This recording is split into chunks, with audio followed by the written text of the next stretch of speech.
كنت في السجن مشغول جدا. لما كنت تيجي هند وام هند لعادل امام ولا اصحابي يزوروني وامشيهم اقول لهم انتوا معطليني جوه السجن. كنت ورايا اعمال كتيره جدا. قبل ما اخرج من السجن اكتئبت. ليه؟ قلت اخرج اروح فين؟ انا هنا صحيت زي الفل، بلعب كوره والعب رياضه وناس حارسيني وباكل وبشرب. داخل 62 كيلو بقيت 82 كيلو. بقرا قران وبصلي وبعمل اعمال خيريه كتير، واصحابي بقوا يبعتوا لي عجول عشان اتفرقها جوه السجن. كنت مشغول بحاجات كتيره جدا. بره اعمل ايه؟ ما انا هنا عارف ده عنبر القتالين والتنوير، ده عنبر الاداب، وده عنبر المخدرات، عارف كل مجرم. انما بره كلهم شبه بعض، مش عارف مين المجرم. لدرجه قلت لهم اليافطه بتاعت سجن الحضره عايزين نشيلها ونحطها من جوه واحنا اللي نقراها، اللي بره اليافطه دول هم السجن.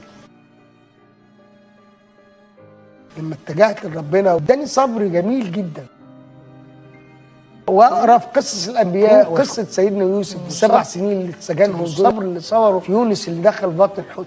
انت فين من الانبياء؟ فين من دولت؟ بالعكس دي كانت فتره تفرغ. انا عارف حاجات كتيره عن ديني، جمدت بربنا والقران، جمدت جامد، طلعت جامد جدا، قواني جامد.